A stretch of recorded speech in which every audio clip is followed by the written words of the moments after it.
करोगे। पुरुषोत्तम श्री राम जी भी अपने अयोध्या वासियों को यही कहते हैं, न जो न तरई भव सागर नर समाज असपाय सोकृत निंदक मंदमते आत्म हनगति जा।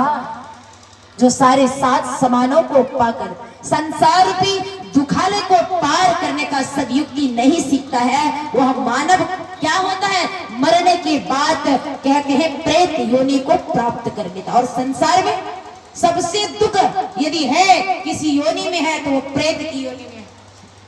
84 लाख योनियों में से सबसे कष्टदायक कोई योनि है। मनुष्य योनि भी उसी में पड़ता है और प्रेत योनि भी उसी के अंदर पड़ता, 84 लाख योनियों के अंदर पड़ता।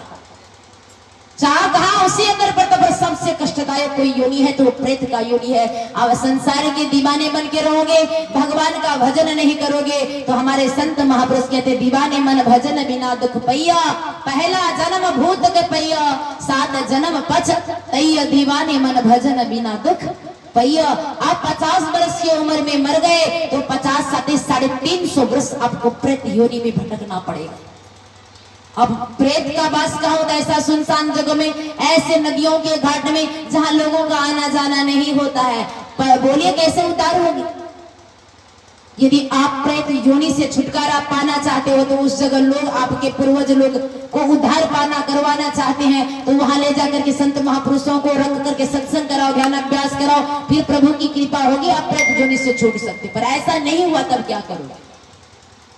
इसीलिए हमारे संत महापुरुष हमारे हित के लिए हमारे गांव गांव में आकर हमें जगाने का प्रयास करता है, पर हम आप जागने को तैयार नहीं।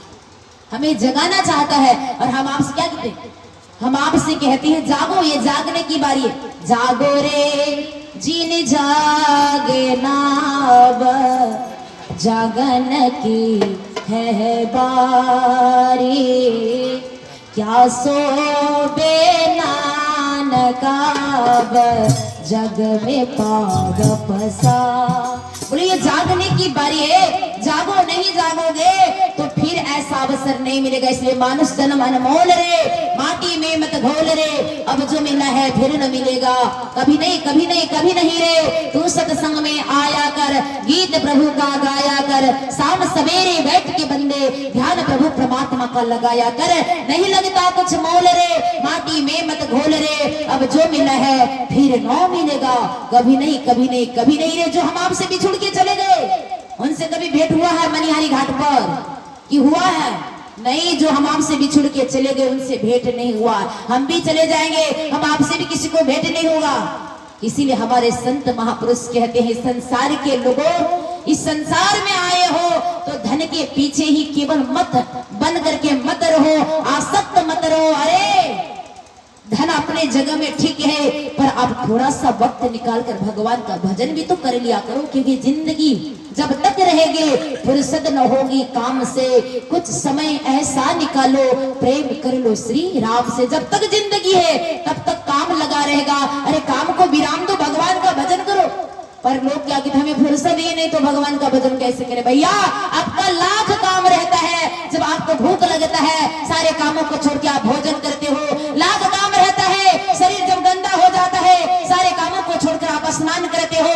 लाख काम रहता है, जब आपको नींद आती है तो सारे कामों को छोड़कर आप सो जाते हो। अब खाने के लिए, नहाने के लिए, सोने के लिए वक्त निकाल सकते हो भैया, तो क्या थोड़ी देर भगवान का भजन करने के लिए आपके पास वक्त नहीं है?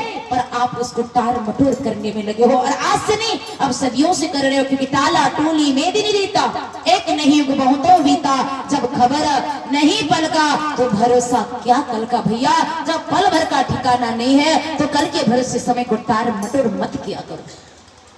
ये एक ऐसा मानव तन है, इसको सोना का नाव कहा गया, और ये ऐसा शरीर है, इस शरीर को पाकर हम पूरे समस्त ब्रह्मांड को मुट्ठी में करने का पावर रख सकते हैं।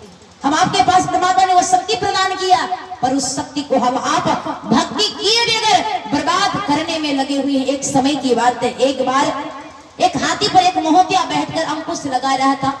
बगल में यमराज खड़े होकर हाथी को देख जोर जोर से हंस रहा था। हाथी ने बोला, अरे यमराज तुम मुझे देख हंस क्यों रहे हो? यमराज ने कहा, हंसू नहीं तो क्या करूं, इतना बड़ा शरीर है, छोटा सा आदमी तेरे पीठ पे बड़े तो नजारा है, और तू कुछ भी कर नहीं पा रहा, इसलिए हंसी आ गई।